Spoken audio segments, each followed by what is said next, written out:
Baik, Assalamualaikum warahmatullahi wabarakatuh. Selamat pagi, rekan sejawat sekalian. Alhamdulillah, pada pagi hari ini kita bisa bertemu di acara hari ini ya. Saya lihat di sini, walaupun hari Minggu, teman-teman sejawat sekalian masih bersemangat untuk ikut acara pada pagi hari ini. Ya, kita sapa pagi hari ini pembicara tunggal kita, Dr. Dini Dharma Widiarini, spesialis mata konsultan. Apa kabar, Dr. Dini? Assalamualaikum, Alhamdulillah baik. Terima kasih, Dokter Nurdin.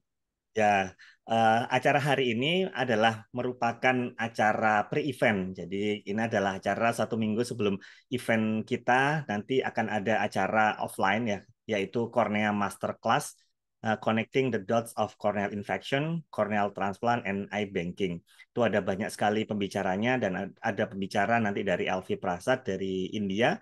Kemudian pembicaranya bukan hanya dari dokter mata, namun juga ada dari perawat dan nanti ada praktisi dari bank mata. Itu satu minggu ke depan. Nah, untuk meningkatkan awareness kalian dan kita review tentang apa sih sebenarnya keratoplasti itu, hari ini kita dengarkan dan kita akan diskusi ringan ini dengan salah satu pakar keratoplasti. Saya tadi lihat ada senior kita ya, dokter Dini ya, dokter Edianto ada join ya. Saya lihat pertama kali dulu keratoplasti waktu residen ya dengan dokter Edianto itu. Baik, eh, terima kasih sekali lagi untuk teman sehat sekalian, walaupun menyempatkan waktunya di hari Minggu, ya ada banyak peserta yang hari ini konfirmasi untuk ikut pada pagi hari ini. Nah, eh, nanti ada giveaway. Nah, ini giveaway salah satu rekan kita dari Veronica Microsurgery itu memberikan satu giveaway, satu set keratoplasti scissor set. Nah, ini sesuai nih dengan apa yang kita bicarakan hari ini. Kita bicara tentang keratoplasti, nanti ada giveaway keratoplasti scissor set. Nah, syaratnya gimana? Caranya cukup mudah. Tinggal follow Instagramnya kulon.kuliah online, kemudian CDC RS Mata Undaan, dan Veronica Microsurgery. Kemudian nanti silahkan share keseruan acara hari ini di akun Instagram dan tag tiga akun ini. Nanti akan kita pilih yang paling seru dan nanti akan mendapatkan hadiah satu set keratoplasti set. Pengumuman maksimal satu minggu setelah acara ini berlangsung. Oke, mungkin kita akan mulai saja Dokter Dini karena kemarin kita kita bagi link pendaftaran itu sekalian dengan pertanyaan-pertanyaan itu sangat banyak sekali pertanyaan-pertanyaannya. Nanti mungkin Dokter Dini akan bisa menjawab pertanyaan-pertanyaannya. Oke, Dokter Dini, waktu dan tempat saya persilakan. Silakan. Oke, terima kasih. Izin share screen.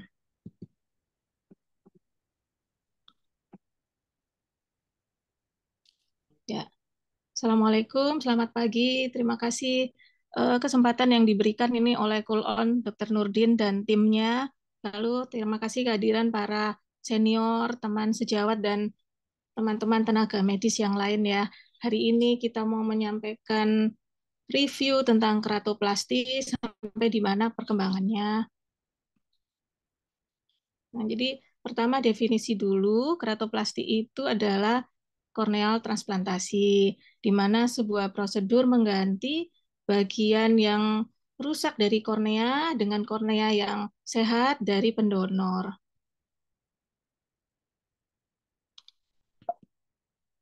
Hmm. Nah, kemudian perjalanan keratoplasti. Ternyata sejak tahun 1824 itu pertama kali publikasi istilah keratoplasti. Kemudian tahun 1906 itu mulai ada penetrating keratoplasti pada pasien manusia. Kemudian tahun 1914 itu pertama kali dilakukan anterior lamellar keratoplasti.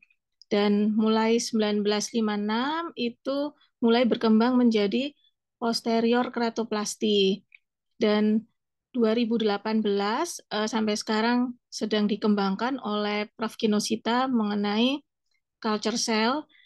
Kemudian sudah mulai ada artificial endothelial layer. Nah, jadi macam-macam keratoplasti berdasarkan anatominya ya. Penetrating keratoplasti kalau semua lapisan dari kornea kita ganti. Kemudian anterior lamelar keratoplasti itu kalau meninggalkan desmet membran dan endotel. Dan posterior lamelar keratoplasti itu apabila mengganti yang kerusakan hanya bagian posterior yaitu desmet membran dan endotelnya. Ini beberapa indikasi penetrating keratoplasti itu untuk kelainan-kelainan baik di endotel maupun stroma. Kemudian kalau ada kekeruhan kornea yang berat ya sulit mengevaluasi keadaan endotel. Kemudian keratokonus yang pasca hydrops itu keruh semuanya sampai desmet membrannya rusak. Juga kekeruhan kornea yang tidak bisa dikerjakan dengan lamelar.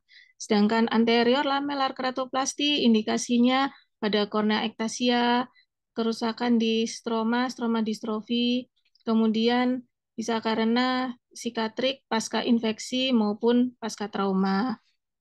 Lalu ini ada yang namanya posterior lamelar keratoplasti, itu indikasinya apabila ada posterior corneal dystrophy. Kemudian keadaan afakia dan pseudofakia karena bulos keratopati, ada iridokorneal endotelial sindrom, melengket semua anterior segmennya, kemudian ada kelainan yang menyebabkan endotel dysfunction, misalnya trauma, benda asing maupun faktor usia.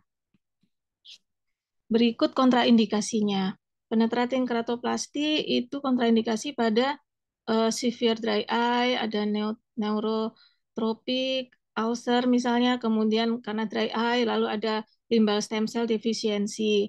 Juga pada keadaan di mana terlalu banyak neovaskularisasi dan multiple graft failure. Kalau anterior lamelar keratoplasti itu kontraindikasinya pada keadaan di mana penyebab kerusakannya itu di posterior, misalnya posterior distrofi, kemudian bulos keratopati, kemudian endotelial distrofi yang lainnya, dan iridocorneal endotelial syndrome. Kalau posterior lamelar keratoplasti, kontraindikasinya kebalikannya ya, pada kornea ektasia yang kemudian ada stroma distrofi. Lalu ada stroma sikatrik dan kelainan-kelainan di anterior, baik distrofi maupun degenerasi. Nah, ini beberapa tipe keratoplasti yang saat ini sudah banyak dikerjakan, yang rutin dan paling mudah dikerjakan yang penetrating keratoplasti, kemudian berkembang menjadi anterior lamelar, lalu untuk posterior keratoplasti itu ada Desmet stripping, jadi masih mengambil sedikit stroma. Kalau yang di MAC itu Desmet membran, jadi hanya Desmet membrannya saja yang diganti. Nah, ini untuk PKP pengertiannya semua lapisan kornea yang rusak diambil ya pakai trefin gitu, kemudian diganti dengan donor graft dengan lebar yang sudah disesuaikan dengan kerusakan korneanya, kemudian ditempelkan dengan bantuan jahitan. Nah, ini contoh pasien yang dilakukan keratoplasti penetrating pre-op-nya. Ini kelainan stromal distrofi dari anterior sampai posterior. Foto sebelah kanannya post-op-nya, foto bawah ini adalah gambaran OCT, di mana tanda panah itu menunjukkan, yang kiri menunjukkan perbatasan donor dengan kornea pasien itu sendiri.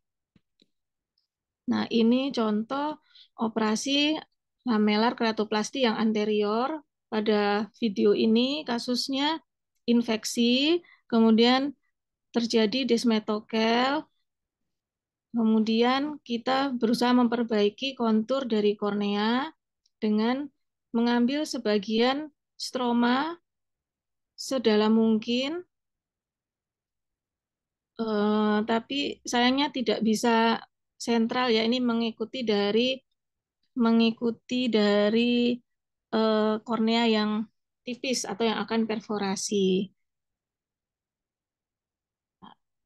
Kornea ini yang diambil hanya stroma anterior saja, posteriornya berbagi bisa dengan pasien yang posterior lamelar keratoplasti.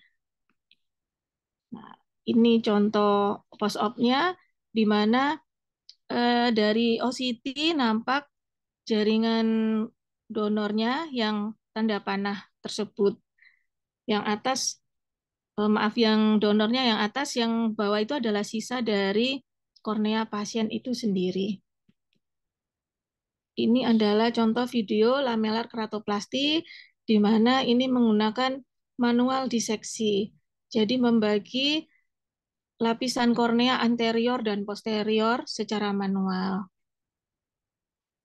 Ini namanya disektor. Disektornya yang pertama agak lurus, kemudian untuk meratakan, untuk membagi semua lapisan kornea itu pakai yang agak lengkung ya. Nah, kerugiannya kalau manual memang butuh operatornya harus skillful, harus hati-hati, banyak latihan dulu. Tapi teman-teman jangan khawatir, pada beberapa bank mata itu sudah menyediakan perikat, jadi hasilnya lebih standar. Cuma ini video saya bikin manual seksi sendiri. Kenapa? Karena kalau kita pesan perikat, kadang nanti nggak sesuai atau hari H pasiennya ternyata tidak sesuai dengan yang donor yang ada dan harganya jauh lebih mahal. Nah, jadi berusaha belajar sendiri. Sudah terbagi donornya menjadi dua. Kemudian ini adalah film di mana membagi kornea anterior dan posterior, tetapi menggunakan mikrokeratum. Ini alatnya, itu adalah handpiece-nya, di mana ketebalan kornea yang terbagi itu bisa dengan pisau 350 mikron atau 400 mikron dari anterior. Semakin tipis mendapatkan posterior lamelar graftnya, biasanya memang semakin sulit handlingnya. Nah, kalau pakai mikrokeratum, potongannya menjadi lebih rata, lebih presisi. Beberapa iBank nanti dari Ramayama yang LV Prasad itu mereka menyediakan perikat. Nah, ini contoh donor yang sudah terbagi, bagian posteriornya dimasukkan ke resipien dengan bantuan busin glide. Nah, teman-teman bisa melihat itu yang putih dengan aliran air yang masuk ke bilik mata depan, donor akan mengembang. Nah, setelah mengembang, donor ditempelkan tanpa jahitan ini, tetapi menggunakan udara, kemudian insisi ditutup rapat supaya donor stabil. Nah, ini contoh post-op-nya. Pre-op-nya pasien ini kasusnya bulos keratopati, ada post-op, tampak yang lingkaran donor grafnya jelas terlihat, kemudian di OCT juga nampak tanda panah itu adalah donornya. Yang ini adalah operasi DMEK. DMEK jadi hanya mengambil desmat membran saja. Teknik operasi lebih sulit, tapi sebenarnya alat-alat yang dibutuhkan lebih sederhana daripada disek. Dimasukkan ke injektor khusus, ada beberapa teknik. Yang ini pakai injektor, kalau Prof. Donaldan itu dia pakai seperti masukkan donor disek yang tadi, ada forceps khususnya.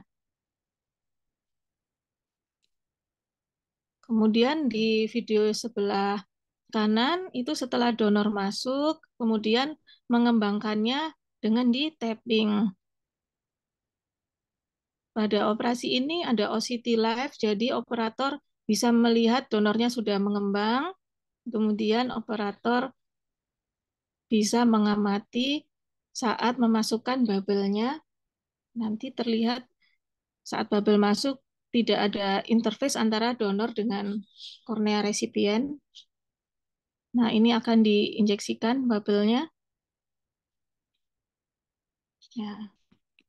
Kemudian keratoplasti itu sekarang sudah banyak perkembangan dan memang dikembangkan lagi. Ada artificial cornea, Ada sekarang selain mikrokeratom bisa menggunakan femtokeratoplasti dan culture cell.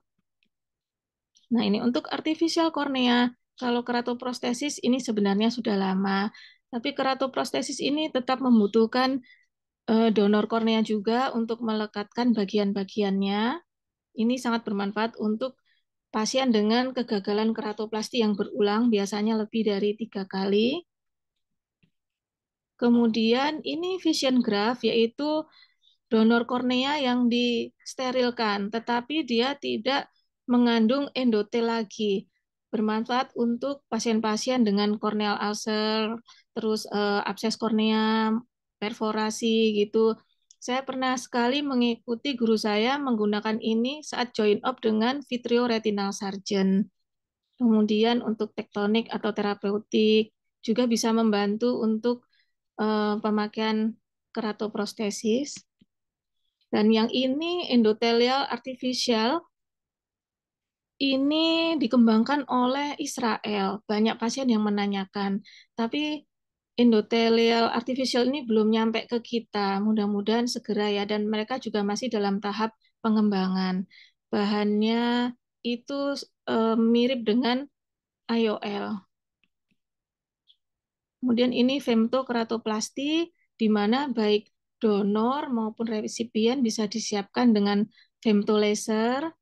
Nah, ini contoh bagaimana mempersiapkan donornya. Donor ditempatkan pada artificial chamber. Itu konnya untuk nanti ditempelkan ke kornea donor, kemudian proses laser dimulai.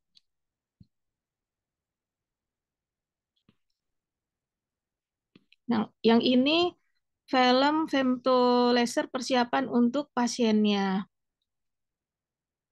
Untuk pasien ada ringnya, ini menggunakan femto intrales, tidak ada ring.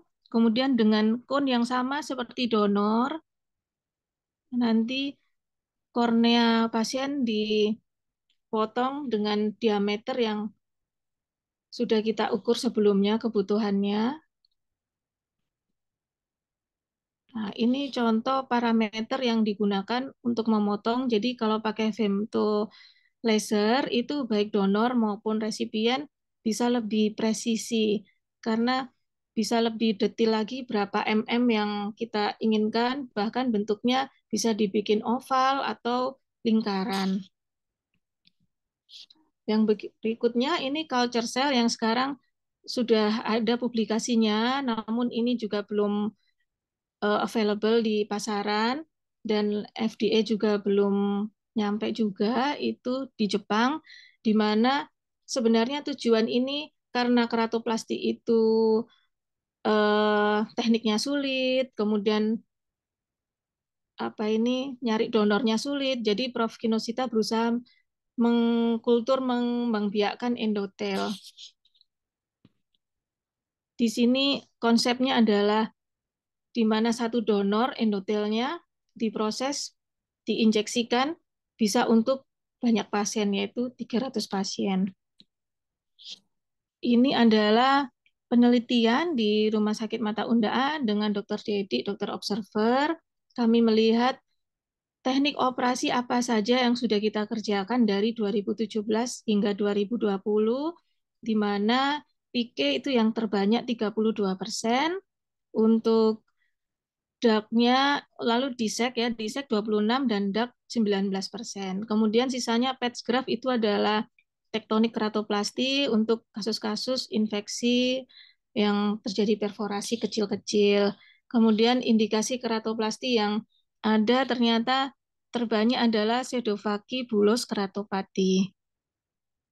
Sisanya ini 19% corneal scar dan desmetokel. Jadi ternyata di pasien-pasien kita tuh banyak kasus psikatrik ya selain bulos keratopati karena kita banyak dapat infeksi. Yang ini adalah kami publikasikan mengenai DISEC. DISEC ternyata cukup efektif ya menolong pasien, di mana pada gambar satu itu best corrected visual acuity-nya diikuti hingga 1 tahun terus meningkat. Jadi kesimpulan hari ini, perjalanan keratoplasti itu, transplant kornea, dari lahir sampai teknik yang modern ini eh, terus berkembang dengan adanya inovasi-inovasi tekniknya. Kemudian untuk saat ini akses terhadap operasi keratoplasti, kemudian sudah banyak instrumen-instrumen yang memudahkan operator, juga iBanking sudah berinovasi, pasien sangat terbantu, sehingga kita bisa menangani kebutaan karena kornea itu lebih efektif gitu ya, dan lebih baik lagi harapannya. Dan terakhir, walaupun inovasi sudah dikembangkan baik oleh iBank, teknik operasi, tapi tetap masih banyak pasien-pasien kita yang buta karena kornea yang masih perlu penanganan lebih dari kita ini, para tenaga medis. Terima kasih. Demikian presentasi saya sebagai awal dari kegiatan yang sudah disampaikan Dr. Nurdin. Kami ada seminar, workshop, dan wet lab mengenai eksisi kornea yang nanti akan hadir Bank Mata dari Hyderabad, Elvi Prasad, lalu Bank Mata Indonesia Pusat ada Prof. Cahyono, dan Bank Mata Cabang Surabaya ada Dr. Wimbo serta Dr. Ismi nanti, dan kami dari tim Cornea Donation Center Rumah Sakit Mata Undaan berharap acara ini bisa membantu pengembangan donor kornea terutama di Indonesia.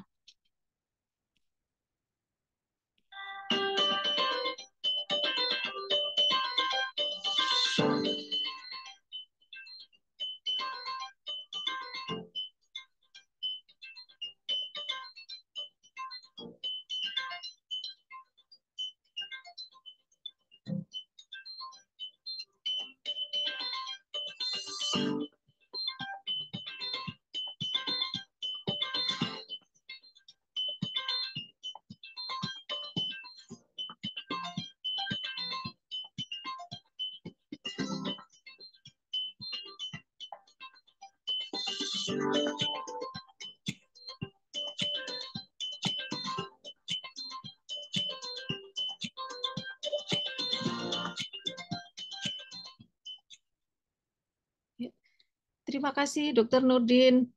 Demikian presentasinya. Ya, baik.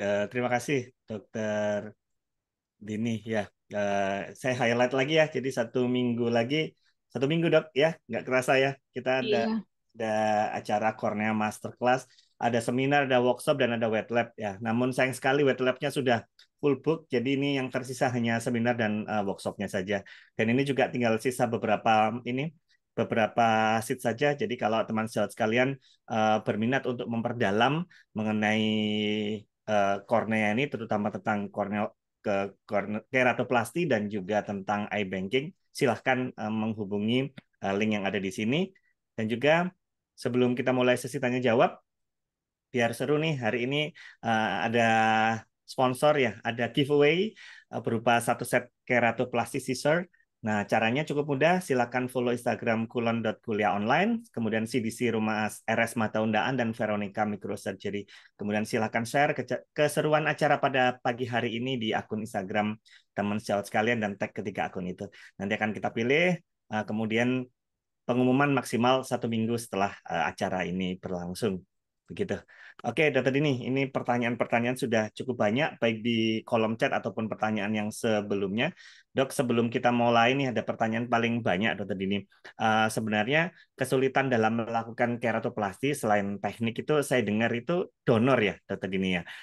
Bisa cerita nggak, Dok, gimana sih selama ini kita mendapatkan donor itu dari mana dan kesulitannya di mana, Dokter Dini? Silakan. iya, terima kasih. Jadi masalah terbesar dari keratoplasti itu menurut saya saat ini adalah ketersediaan donor kornea. Walaupun sudah banyak dikembangkan, inginnya ada artifisial gitu ya, tetap memerlukan human kornea donor. Kesulitannya Karena kalau untuk Indonesia ya, masyarakat belum banyak yang tahu. Jadi bank mata itu juga mau mendistribusikan juga repot gitu. Sekarang untuk di Indonesia yang masih aktif banyak mendapat itu masih Jakarta dan Jawa Barat. Untuk Jawa Timur itu masih kurang gitu. Ya, berharap teman-teman dan para senior yang ada di sini turut membantu pengembangan donor kornea. Setidaknya hadir di sini udah lumayan membantu bisa bercerita ke kerabat atau keluarganya. Ya, oke, Dokter Dini. Kita mulai Q&A ya, Dok ya. Ini ada beberapa pertanyaan. Saya bacakan dulu pertanyaan yang masuk lewat ini Google Form dari Dokter Sirma Linda nih dari Bandung, Dok. Ya, Rumah Sakit Sariningsih. Tanya nih, di mana sih kursus keratoplasti dan apakah ada beasiswanya gitu ya. Dokter Dini mungkin bisa menjelaskan. Kemudian ada pertanyaan yang serupa. Untuk melakukan pengambilan eh, kornea dok donor itu apakah ada kompetensi khusus ataukah general ophthalmology itu boleh melakukan gitu dok. Ini dari dokter Mita. Saya gabung nih ada dua pertanyaan yang sama. Dokter Mita ini dari Tuban, kalau dokter Sirma Linda dari Bandung. Silakan dokter Dini. Oke, terima kasih Dokter Sirmalinda. Saya dulu waktu mau belajar kornea juga bingung mau belajar kemana gitu ya. Kebetulan untuk di Indonesia waktu itu juga masih masih nggak ada gitu fellowship khusus kornea. Saya akhirnya yang mengerjakan keratoplasti saya pilih yang di Jakarta, waktu itu di Jakarta Center yang telah mengerjakan, saya belajar di sana. Kemudian ternyata juga masih kurang menurut saya kalau saya harus kembali untuk melakukan. Kasusnya sedikit. Kenapa? Karena ya donornya sulit kita dapatkan. Akhirnya saya berusaha mencari waktu itu saya lihat ada Asia Cornea Society itu memang ada beasiswa di situ untuk dokter mata Asia Pasifik. Saya mengajukan aplikasi ada dua waktu tahun itu saya dengan dokter Yulia Aziza dari UI. Ternyata yang lolos dapat beasiswa dokter Yulia Aziza, saya nggak lolos karena waktu itu profesor yang saya hubungi di Jepang itu bilang, maaf Dini saya nggak bisa bantu karena kualifikasi saya belum memenuhi, saya belum pernah fellowship mengenai kornea di lokal gitu. Kemudian itu pengalaman saya. Kalau kursus-kursus sangat banyak, Dokter Sirla Sirla Binda ya. Kalau kursus banyak di Singapura ada yang biasanya rutin mengadakan di SNEC. Kemudian kalau ada ESCRS itu biasanya juga ada kursusnya, itu bisa hadir. Lalu kita sudah cukup ya itu ya, kursus dan beasiswa ada. Kemudian untuk kompetensinya, nah ini untuk kompetensi keratoplasti sepanjang yang saya tahu itu ada kalau nggak salah per konsil tahun 2020 mengenai kompetensi pendidikan dokter mata itu kalau untuk keratoplasti masih harus ada tambahan fellowship, tidak bisa oleh general ophthalmologist. Itu Dokter Nordin. Ya dok, kalau ini harvesting donornya dok, gimana dok? Ngambil donornya gitu. Apakah itu juga butuh fellowship atau ini? Ya, Kemudian gini, kalau Gini, saya lanjut dokter ini. Kalau dulu itu yang saya tahu pasien itu harus di ini ya, di enukleasi gitu ya. Kalau sekarang apakah donor itu masih harus di enukleasi ataukah sudah ada teknologi terkini gitu, dokter ini untuk donor? iya, terima kasih. Kalau untuk eksisi kornea itu tidak harus oleh dokter mata, tapi bisa oleh tenaga medis yang lain, dokter umum gitu, kemudian perawat terutama itu sangat membantu. Dan kalau untuk eksisi kornea itu ada standarisasinya, melewati pelatihan seperti yang minggu depan itu, di mana wet lab-nya adalah wet lab eksisi kornea dengan tujuan supaya pengambilan korneanya bisa standar dan kualitasnya terjaga gitu. Tidak perlu fellowship kalau itu. Ya, oke dok. Jadi untuk mengambil donornya itu tidak harus fellowship, tapi kalau melakukan keratoplasti tadi dengan berbagai macam teknik itu yang harus fellowship ya dok ya. Nah, tentunya biar kualitasnya bagus itu untuk mengambil donornya harus ada pelatihannya dok ya, karena nanti itu tadi dok pengambilannya apakah itu enukleasi atau hanya korneanya atau gimana, Dokter Dini? Oh iya, maaf kelewatan ya. Pengambilannya sekarang ada tekniknya dibilangnya eksisi kornea. Jadi yang diambil hanya kornea dengan 3 milimeter dari limbus bagian skleranya. Dengan teknik ini itu keluarga pasien, kerabatnya itu menjadi tidak takut, jadi tidak merasa matanya itu jadi lubang gitu untuk pendonornya. Ya, oke. Makasih, Dokter Dini. Ini banyak pertanyaan yang masuk, hampir sama. Tindakan keratoplasti ini, Dok, itu di cover BPJS nggak, Dok? Kalau memang umum, kisarannya itu berapa gitu? Dokter Dini mungkin bisa spill harga nih, Dok, kalau pasien umum. Oh, iya, kalau untuk biaya pasti tiap rumah sakit lain ya. Saya juga kurang lebih nih ya, kurang lebih kalau untuk pasien reguler ya, reguler di rumah sakit mata undaan itu sekitar 30 juta. Kalau untuk pasien VIP sekitar 50 jutaan itu dengan donor lokal. Tetapi kalau donornya dari USA itu donornya saja biayanya 50 juta lebih bahkan sekarang. Makanya kita harus banyak mengembangkan donor lokal untuk membantu masyarakat karena biaya masih sangat tinggi kalau kita harus impor. Donor tuh berebutnya nggak lokal tapi dunia. Dengan Filipina, dengan Nepal dulu masih banyak kita dapat. Sekarang mereka juga sudah banyak Cornell Sargent di sana. Indonesia juga jadinya lebih sedikit dapatnya dan biayanya juga lebih mahal.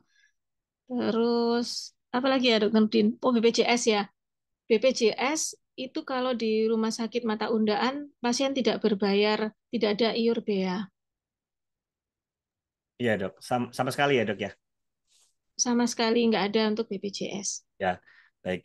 Tapi biaya tadi itu bukan beli kornea gitu ya, Dok ya. Tapi biaya apa itu namanya? eh, Proses ya. Processingnya. Ya, gitu. Oke, kita mungkin akan berlanjut ke pertanyaan berikutnya. Saya lihat hari ini 230 yang hadir, yang setia mendengarkan update tentang keratoplasti hari ini. Oke, Dokter Dini, ada yang nanya nih, dua pertanyaan. Mungkin saya gabung jadi satu karena mungkin agak nyambung. Yang pertama dari Nes Muhammad Zulfi Eskep dari Payakumbuh. Nah, ini menanyakan, Dok, apa sih yang sebenarnya yang dimaksud dengan iBanking itu gitu. Satu, kemudian yang kedua dari Dr. Reni Anggraini, spesialis mata dari Padang. Oh, ternyata peserta kita bukan hanya dari Jawa Timur ya. Tadi saya baca dari hampir dari seluruh Indonesia nih. Dari Padang itu tanya, Dok, bagaimana cara membuat CDC di rumah sakit? Gitu, Dokter Dini. Mungkin dua pertanyaan ini yang nyambung ya. Apa sih yang dimaksud dengan iBanking dan bagaimana cara membuat CDC di sebuah rumah sakit? Silakan, Dok. Ya, terima kasih dari Nurse Zulfi ya. Jadi iBanking itu apa?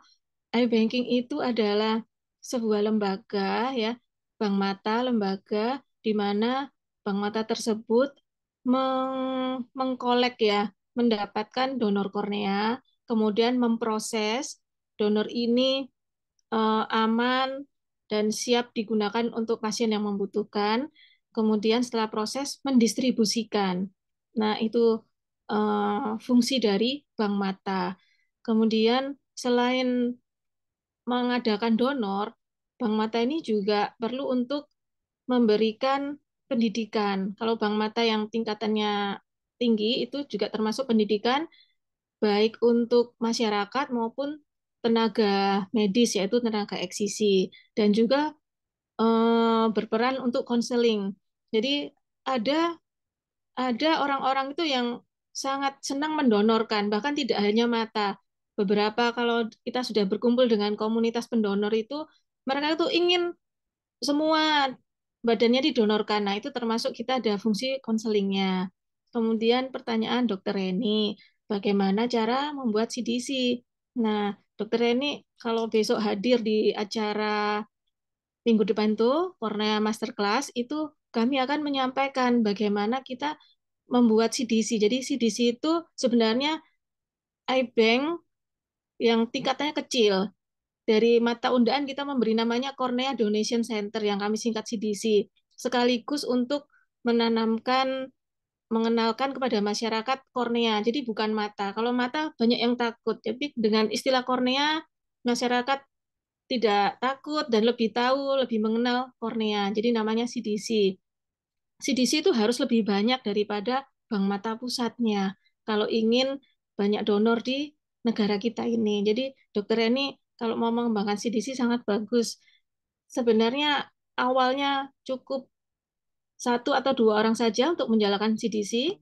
Kemudian nanti dengan afiliasi dengan rumah sakit mata bersama yang pertama ya ini banyak edukasi dulu. Lalu pelan-pelan melengkapi apa yang dibutuhkan fasilitasnya.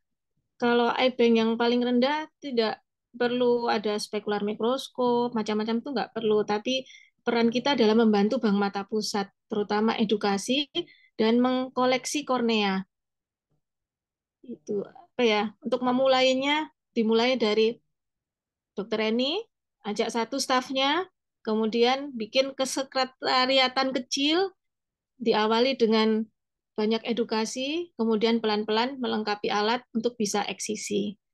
Begitu kira-kira gambaran umumnya. Detailnya bisa minggu depan. Ya, oke. Terima kasih Dokter Dini sudah ini ya di-spill nih bocoran-bocorannya bagaimana caranya mendirikan CDC gitu, Dok. Ya, memang ketika tadi bicara tentang donor ya, kita kemarin mungkin di tahun ini ya, tahun beberapa bulan yang lalu itu ada salah satu orang tokoh ekonomi nasional ya, Pak Hermawan Kertajaya itu dia mendonasikan tubuhnya gitu ke FK, ke Fakultas Kedokteran Universitas Airlangga. Jadi kalau meninggal nanti seluruh organnya didonorkan gitu. Nah, uh, agak nyambung dengan pertanyaan sebelumnya, Dok. Ini dari pertanyaan dari Nur A ini di kolom chat ya. Untuk pendonor kornea, Dok, apakah harus melalui beberapa screening? Misalkan bagaimana untuk pendonor yang sudah meninggal gitu. Mungkin kalau donor itu ketika dia masih hidup gitu ya, masih hidup itu prosedurnya gimana sih? Apa sih yang harus dilakukan? Menghubungi siapa dan ada screeningnya sih? Screening apa saja yang harus dijalani dan kapan itu dinyatakan layak atau ini tidak layak gitu? Dokter ini mungkin bisa memberikan jawaban. Terima kasih pertanyaannya, Nur A. Untuk pendonor kornea ya, kalau kita mau mendaftarkan jadi pendonor, tidak ada screening khusus. Kita punya niatan, kita langsung daftar, isi formnya, lalu kita akan mendapatkan kartu sebagai pendonor. Kemudian screeningnya nanti pada saat kornea kita waktunya dijemput, kita udah meninggal, donor kita, kornea kita diambil untuk didonasikan. Nah, itu nanti akan melalui beberapa screening. Akan diambil juga sampel darah untuk melihat tidak ada infeksi. Tidak ada infeksi, lalu donor diproses, dilihat kualitas dari donor kita. Nanti dihitung jumlah selnya berapa, kemudian jaringan stromanya seperti apa, jernih atau tidak, supaya nanti operator yang melakukan keratoplasti bisa mencocokkan kalau donor yang seperti ini pasnya untuk pasien yang bagaimana gitu. Kalau kerusakannya di stroma ternyata donornya stromanya keruh, ya tidak diberikan untuk yang indikasi optik. Tapi kalau misalnya indikasinya tektonik hanya untuk save the eyeball, tidak memperhitungkan penglihatan, stroma keruh dari pendonor masih bisa kita berikan untuk supaya matanya tidak sampai dieviscerasi gitu. Iya, oke dok. Jadi nanti berarti diperiksa endothelial cell count-nya, kemudian dilihat ketebalannya. Ini juga ya dok ya, ketebalan korneanya. Itu pakai ini dok. Di apa itu? Pakai hanya ketebalannya saja atau perlu sampai OCT seperti tadi diperlihatkan di slide-nya dokter Dini. Untuk apa, Dokter Nurdin? Untuk ini, untuk screeningnya dok. Untuk Nanti, screening nggak perlu sih, Dok. Iya, nggak perlu. Jadi untuk pemeriksaan donor kornea itu pemrosesannya nanti tidak perlu sampai OCT. Yang perlu spekular mikroskop itu tadi, nanti donor diobservasi di slit lamp. hmm. Nanti ada caranya. Nah, itu juga akan disampaikan di kelas workshop minggu depan. Ya, ya, oke ya. Saya lihat di flyernya juga ada workshopnya slit lamp itu. Oh, ternyata workshop slit lamp itu salah satu tujuannya untuk ini evaluasi calon donor gitu ya, dokter Dini ya. Saya lihat di workshopnya. Oke, terus kemudian pertanyaan dari Dr. Oti Ahmad Syarifuddin dari UB, dari Brawijaya, Tes Brawijaya Malang. Satu, jika terjadi infeksi atau ulkus berulang post keratoplasti, Dok. Jadi pasien sudah dilakukan keratoplasti, mungkin ada ulkus berulang gitu atau ada infeksi. Apakah bisa dilakukan keratoplasti ulang? Kalau memang bisa, itu kapan timingnya, gitu dok? Ini ada pertanyaan, saya baca satu satu dulu karena ini agak panjang mungkin. Silakan, dokter Dini. Iya. Jadi kalau misalnya habis keratoplasti, kemudian ada infeksi, nah itu kita tunggu dulu, kita terapi dulu infeksinya sampai tenang. Kalau sudah tenang, nah biasanya kan infeksi ada dua ya. Kalau nggak jadi perforasi, dia akan menjadi sikatrik. Kalau sudah jadi sikatrik, nanti kita bisa lakukan keratoplasti ulang. Cuma harus sabar nunggunya agak lama untuk perawatan ulkus atau infeksi pasca operasi itu butuh waktu. Dan kalau kita buru-buru keratoplasti pada kasus seperti terapeutik itu kita harus kasih tahu ke pasien memang tidak bisa sekali itu. Begitu infeksinya tenang harus kita ulang. Ya dok, dokter Dini menyambung juga pertanyaan. Jadi saya bacakan ya dok ya. Nah, untuk perawatan post op-nya itu gimana dok? Perawatannya, apakah seperti operasi katarak yang nggak boleh kena air berapa lama, nggak boleh angkat angkat berat atau apa gitu dok? Itu Iya, pertanyaan. hampir sama ya. Perawatannya hampir sama dengan pasca katarak. Cuma kalau saya lebih lebih lama itu nggak boleh kena airnya. Biasanya saya minta tolong pasien untuk tidak kena air itu 1 bulan.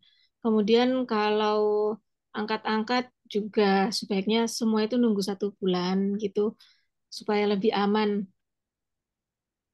Tapi Obat tetesnya juga lebih lama. Pasien-pasien keratoplasti itu obat tetesnya seumur hidup, setidaknya sehari sekali gitu.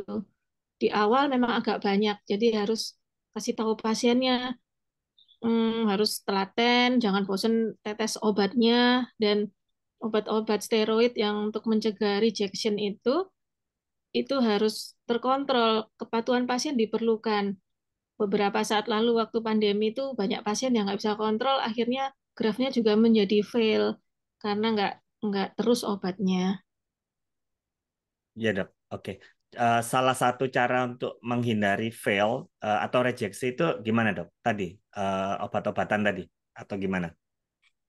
Iya, jadi pemakaian obat yang teratur dan sesuai kondisi klinisnya. Karena kan pemakaian steroid itu bisa menyebabkan glaukoma sekunder. Jadi kalau kontrolnya nggak rutin, kadang kelewatan, dipakai terus, IOP-nya tinggi, pasiennya nggak tahu gitu. Atau kebalikannya, pasien nggak datang, nggak pakai obatnya, tahu-tahu korneanya jadi putih lagi. Ya dok, mungkin nanti kita bisa di share ya dok ya graf rejeksi dok. Karena kan kadang pasien itu dari daerah setelah perawatan intensif di rumah sakit utama kan dikembalikan ke daerah dok. Mungkin ada tips bagaimana sih dokter mata atau tenaga medis di daerah itu tahu, oh ini mulai ada tanda-tanda graf rejeksi nih dok, gitu dok. Biasanya tanda-tanda graf rejeksi itu kalau matanya itu ada keluhan merah, mulai merah, berair gitu ya. Kemudian kalau diperiksa di korneanya, itu biasanya korneanya menjadi udem. Kemudian kadang-kadang kalau yang lebih berat lagi sudah mulai muncul kepi. Kepi itu, nah itu berarti tanda-tanda rejection. Kalau ada seperti itu, jangan takut pakai steroid, langsung ditetesin yang lebih agresif dan kontrolnya agak dekat. Misalnya pakai steroid topikal 6 kali sehari, kontrolnya dalam waktu 2-3 hari ke depan, supaya kita nggak keliru. Tahu-tahu ternyata kalau tambah berat berarti kita curiga diagnosa kita keliru, ternyata infeksi, jadi memberat gitu. Ya dok, oke terima kasih. Rasanya dari dokter Oti Ahmad Syarifuddin sudah terjawab semua ya. Jadi 1, 2, 3, 4 sudah terjawab semua. Terus kemudian gini, berapa kali seseorang bisa menjalani operasi keratoplasti, Dok? Oh ya, Dokter Ayu Ajul ya. Juliari. Ya. Iya, jadi eh, keratoplasti itu saya pernah ikut guru saya, bahkan ada yang lebih dari 3 kali gitu. Pasiennya juga usianya itu sudah tua gitu. Saya tanya, apakah masih harus kita ulangi lagi?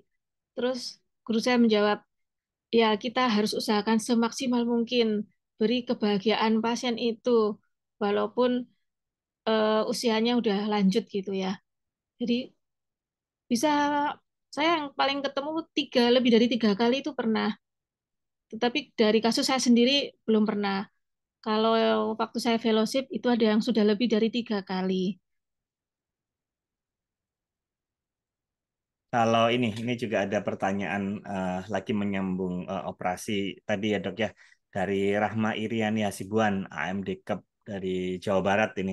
Nah, apakah keratoplasti itu juga bisa dilakukan bersamaan dengan operasi lain, misalkan katarak atau operasi lain, gitu dok? Bisa atau tidak? Dan yang kedua, bagaimana pengalaman dokter ini? Seberapa banyak melakukan tindakan yang bersamaan, bukan hanya keratoplasti, tapi juga ada operasi-operasi yang lain. Ya, terima kasih pertanyaannya sangat bagus. Keratoplasti bisa dikerjakan dengan operasi lain. Misalnya kalau ada kataraknya, biasanya infeksi itu juga bersama katarak komplikata. Jadi kita operasi sekalian kataraknya dengan korneanya. Itu paling banyak dan rutin dikerjakan. Yang kedua, yang banyak dikerjakan juga adalah keratoplasti dengan IOL exchange. Nah, beberapa operasi itu dengan IOL atau lensa yang diberikan di depan kadang-kadang menyebabkan bulos keratopati. Nah, untuk perbaikannya saat operasi keratoplasti sekaligus kita lakukan IOL exchange. Yang kedua, selain join dengan katarak dan lensa, nah itu bisa juga join dengan retina yang tapi saya sendiri belum pernah punya pengalaman tersebut. Hanya waktu saya belajar itu ada retinal detachment sama kekeruhan kornea. Jadi dokter kornea operasi dulu, ambil korneanya yang keruh, diberikan artificial kornea supaya jernih, dijahit sementara, lalu dokter retina melakukan operasi retinal detachment, baru kemudian dokter kornea main lagi mengganti dengan kornea donor yang permanen, yang sesungguhnya gitu. Ya dok, jadi operasinya dari belakang sampai ke depan gitu ya dok ya. Iya, Tapi untung nggak operasi kelopak sekalian ya, tosis atau blefaroplasti sekalian. Ya, oke. Menarik sekali diskusi kita pada pagi hari ini. Masih banyak pertanyaan. Saya ini lagi ya dok ya. Kemudian ini ada dari Dokter Yulia Fitriani nih, dok. Mungkin nanti teman-teman sambil mencatat nih. eh, setelah setelah operasi itu berapa lama sih penggunaan steroid topikal ataupun oral pasca keratoplasti gitu dok. Jadi nanti teman-teman nggak ragu ini di daerah bagaimana merawat pasien-pasien setelah keratoplasti. Mungkin bisa diulang atau di highlight, dokter Dini silakan. ya. Terima kasih Dokter Yulia. Jadi untuk pasien pasca keratoplasti dalam 1 bulan pertama itu biasanya dosis topikal steroidnya saya gunakan 6 kali sehari. Setelah lewat 1 bulan itu bisa kita turunkan 4 kali sehari. Kita ganti yang lebih tidak menyebabkan glaukoma sekunder, misalnya prednisolon itu 4 kali sampai eh, 3 bulan kita evaluasi IOP-nya. Kalau aman, aman bisa kita lanjutkan atau kita kurangi lagi 3 kali sampai 6 bulan. Dari 6 bulan itu bisa kita kurangi lagi menjadi 2 kali sehari. Kalau sudah setahun itu bisa kurangi jadi 1 kali. Kalau di tengah-tengah dengan menggunakan prednisolon itu ada tekanan bola mata yang tinggi, kita ganti yang lebih ringan lagi. Kita bisa pakai fluorometolon. Ya, oke. Jadi sampai setahun ya, dokter Dini ya, ininya ya, 1 tahun atau lebih sesuai dengan kondisi Setelah setahun jadi 1 kali sehari. kali ya. Jadi steroidnya topikal itu masih terus gitu ya untuk mencegah rejeksi itu ya dok ya. Ya, memang sih walaupun kornea itu avaskuler ya, avaskuler itu kan tidak ada pembuluh darah dan itu juga salah satu privilege dari kornea sehingga graf rejeksinya itu rendah, tapi tetap kita berikan kortikosteroid untuk menurunkan ini resikonya, resiko graf. Kalau selain kortikosteroid apa nih dok, penggunaan yang lainnya, imunosupresan atau apa gitu, pernah ada pengalaman nggak dok?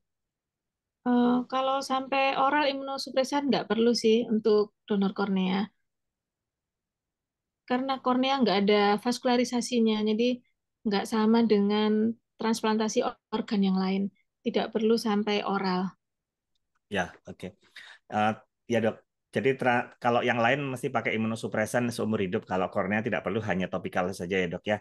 Dan juga di asuransi itu saya lihat transplant yang di cover itu kornea termasuk salah satu transplantasi yang di cover di insurans selain transplantasi ginjal, transplantasi liver sama ini bone marrow. Nah, kornea itu termasuk salah satu yang di cover. Tentunya karena memang dia sudah evidence based gitu. Dokter ini boleh di-highlight lagi, dia ada yang nanya nih, batasan usia dok untuk donor kornea atau calon donor. Usia berapa nih dok sudah boleh boleh daftar dan mungkin bisa di-spill juga nanti nomor kontaknya. Kalau ada CDC, mungkin nanti CDC boleh boleh bagi kontak nomor telepon kalau memang ada yang berminat untuk menjadi donor itu prosedurnya lewat apa gitu. Dan tentunya nanti kita akan bagi juga lewat email setelah acara ini bagi yang sudah mendaftar atau mengisi absen. Silakan Dokter Dini. Iya, terima kasih. Untuk kapan kita boleh mendaftarkan diri menjadi pendonor kornea itu 18 tahun. Jadi kalau sudah 18 tahun itu boleh mendaftar sendiri menjadi pendonor kornea. Ada juga yang namanya donor keluarga. Nah, itu asalkan ahli warisnya misalnya anak-anak ya. Anak-anak meninggal selama ahli warisnya itu orang tuanya itu mau memberikan kornea sebagai donasi itu dibolehkan. Tapi kalau mendaftar langsung secara pribadi, tunggu usia 18 tahun. Mendaftarnya bisa ke Cornea Donation Center Rumah Sakit Mata Undaan. Nanti mungkin dari tim Kulon bisa membantu membagi kontaknya.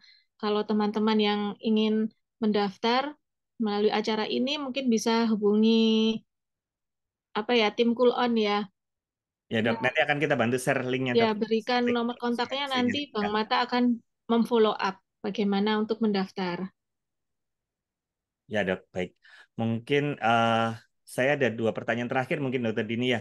Satu dok, tadi saya lihat itu ada seperti endotel ya dok ya, endotel yang diinjeksikan di ini ya, diinjeksikan di bilik mata depan ya dok ya. Itu boleh dijelaskan lagi nggak dok sampai saat ini tuh seberapa efektif itu menjadi salah satu bagian dari keratoplasti. Kemudian yang kedua, sekarang kan sudah zamannya artifisial ya, bukan hanya artificial tears, artificial intelligence, tapi tadi saya lihat juga kornea artifisial juga sudah mulai marak digunakan. Nah, itu seberapa maju dan seberapa sampai di mana dok tahapannya itu dok sekarang dok? Silakan dokter Dini. Ya, jadi untuk culture cell itu masih dalam tahap pengembangan di Jepang sendiri gitu. Belum sampai available gitu ya di pasaran. Kemudian apa tadi pertanyaannya ya? Untuk culture cell Ya, culture cell. masih masih pengembangan. Untuk efektivitasnya ya. Nah, itu dari artikel dia mengamati sampai 24 bulan. Tuh. Kemudian kalau untuk artificial cornea yang vision graft tadi itu belum bisa menggantikan endotel dan juga masih bersifat sementara. Begitu nanti ada donor yang bisa untuk permanen endotelnya itu mesti harus operasi lagi. Lalu untuk yang endotel itu yang ngembangkan dari Israel dan dokter dari Jerman tuh ya kemarin waktu saya berangkat seminar itu juga belum available. Dia juga masih proses pengembangan sama dengan yang culture cell tadi. Tapi sudah dicoba ke clinical trialnya sudah sampai ke human. Bahkan yang apa ini endothelial artificial itu dari dokter Sunita yang sudah melakukan operasinya pernah disampaikan di publikasi ilmiah, Dokter Sunita itu koordinator medis dari Elvi Prasad Eye Bank Ramayama yang besok kita undang. Oke, jadi besok sekalian ini ya, sekalian sharing gitu ya dok ya. Ya, Oke dok, jadi nanti setelah ini ada dua slide ini nanti saya minta dokter ini ngasih closing statement ya dok ya. Jadi saya ingatkan lagi bahwa kita nanti di CDC Cornea Donation Center Rumah Sakit Mata Undaan ada acara Cornea Masterclass teman sejawat sekalian. Silahkan datang di sini. Ada pembicara dari Elvi Prasad, kemudian dari Jakarta ada Prof. Cahyono, kemudian ada dari Bank Mata cabang Jawa Timur ya dok ya. Surabaya. Surabaya ya, dok ya, ada Mm-mm. dokter Ibu dan ada dokter Ismi serta ahli-ahli yang lainnya. Dan juga pada acara hari ini kita ada giveaway dok. Tadi yang punya keinginan bagaimana sih caranya melakukan eksisi kornea itu ini ada salah satu toolsnya dok, ada giveaway. Silahkan follow Instagram kulon.kuliahonline, CDC RS Mata Undaan dan Veronica Microsurgery. Kemudian silahkan di-share keseruan acara hari ini di akun Instagram masing-masing. Nanti akan kita umumkan. Gitu dok, mungkin waktu sudah siang ini. Terima kasih nih ada 240 teman sejawat yang bergabung pada pagi hari ini. Oke, silakan dokter ini mungkin ada sesuatu yang disampaikan sebagai penutup acara kita pada pagi hari ini. Silakan. Eh, Terima kasih atas kehadiran teman-teman. Saya berharap mudah-mudahan acara ini bisa membuka wawasan. Mohon maaf kalau masih ada banyak kekurangan dan semoga donor kornea di Indonesia bisa terus berkembang. Ya, oke. Terima kasih dokter Dini, terima kasih rekan sejawat sekalian. Selamat beraktivitas. Sampai ketemu di acara minggu depan dan acara-acara yang lainnya. Assalamualaikum warahmatullahi wabarakatuh. Selamat pagi.